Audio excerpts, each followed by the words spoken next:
Voilà, nous sommes avec Jean-Pierre, Nicolas, Sébastien qui vont nous parler de la fête de l'espadrille. On va surtout parler de la course. La course est marche en espadrille. Nicolas, peut-être un petit historique déjà. L'année dernière, c'était la première. Ça s'était plutôt bien passé. L'an dernier, on était parti sur une balade parce qu'on n'avait pas trop eu le temps de préparer une course et on savait pas trop à quoi on s'attendait. Et en fait, on a été agréablement surpris. On a eu 80 personnes donc sur la balade en espadrille. Un parcours assez culturel dans Montléon qui faisait 5 km. Et donc cette année, on a décidé d'organiser en plus une course. Donc on reste sur le même parcours de la balade de l'an dernier, donc 5 km qui passe par le château fort, le stade de rugby et revenir aux allées. Et par contre, la course, c'est un parcours plat dans Montléon qui sera de 2 boucles de 2 km et demi. Donc au moins comme ça fera du passage aussi aux allées dans Montléon. On aura une podologue professionnelle au cas où il y ait des soucis. Donc voilà, le but c'est de courir et de marcher en espadrille. Donc vous allez pouvoir vous inscrire à la mairie de Montléon. Donc pour la course, c'est avant le 10. Donc il faut se dépêcher. Et pour la balade, vous avez jusqu'au 14 août. Donc passez d'abord à la mairie, récupérez et payez votre inscription et récupérez un coupon.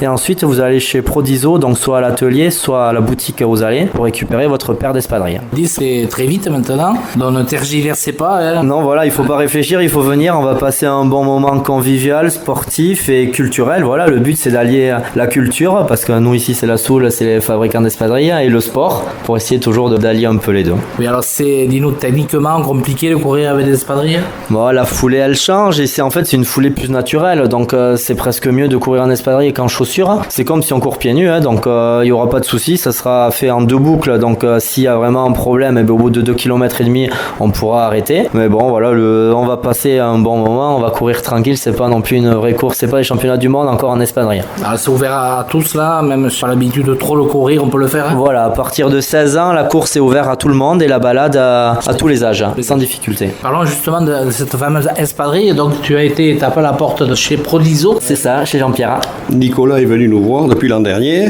Quand j'ai vu arriver ce grand escogriffe avec de la lumière dans les yeux et des idées extraordinaires, je me suis dit, bon voilà un garçon qui est vraiment positif et qui a envie de communiquer à partir de l'espadrille sur le savoir-faire et sur l'esprit montlyonnais. Alors j'ai répondu immédiatement présent. Bien m'en a pris parce qu'il a quand même porté les couleurs de l'espadrille bien loin dans le monde. Les curieux ont pu se rendre compte qu'il a fait des courses assez extraordinaires puisqu'il est allé jusqu'en espadrille au Pérou, à Machu Picchu.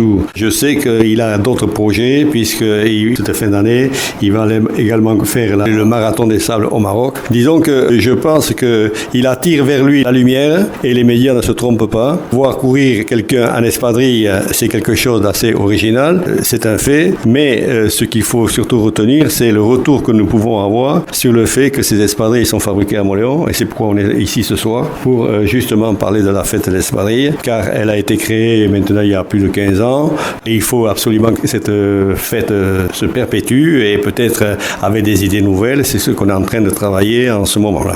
Au sujet de la fabrication, là, c'est des espadrilles spéciales ou c'est les classiques pour courir? Disons que pour Nicolas, on a fait une espadrille un peu particulière. Bon, d'abord c'est une espadrille qui est cousue main. Ensuite c'est une espadrille sur laquelle on avait rajouté une première en mousse parce que courir, il faut vraiment avoir les pieds bien tannés, sinon pour courir sur le jute de l'espadrille, ça chauffe assez. À ce sujet, les gens qui voudront faire la course proprement dite, avec l'espadrille cousue main, il faudra qu'ils viennent faire des essais avec des chaussettes.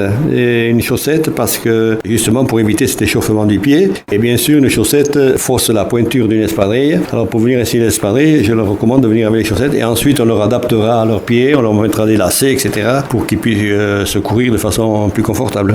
Il faut s'équiper à l'espadrille le jour même ou... Non, voilà, c'est pour ça qu'on fait une inscription jusqu'au 10 parce que le mieux c'est d'aller la chercher jusqu'au 10 et de faire un peu le pied, quitte à s'entraîner un peu, voir les sensations. La corde elle sera plus adaptée au pied si on la récupère en avance que le jour même, mais bon, après il y a toujours possibilité en m'appelant de venir la chercher le jour même. Donc, je te rappelle 06 87 41 84 44 et je lance aussi un appel. On a besoin encore de quelques bénévoles pour assurer le signalement de la course. Il me manque encore 5-6 bénévoles, donc si vous pouvez aussi m'appeler pour que je vous place, c'est juste 1 heure entre 11h et 12h le 15, donc jeudi matin. On va donner le mot de la fin à Sébastien qui s'occupe un petit peu de l'organisation de cette journée. Tout va être en place comme prévu? Oui, non, après donc juste pour revenir sur l'idée originale de Nicolas, l'an dernier un petit coup de fil de Nicolas qui me demandait je verrais bien une course en espadrille pour la fête d'espadrille, c'est pas idiot. Et ça permet de mettre en valeur aussi notre produit local. Donc cette année on repart pour autre édition avec un complément, avec une course. Donc une petite course d'envolure, mais 5 km. Et peut-être que la course aura de beaux jours à l'avenir, j'espère bien, mais c'est une idée originale qui met en valeur le produit. Donc bien, l'initiative est bonne, elle s'inscrit dans le programme de la journée après pour mettre à l'honneur l'espadrille.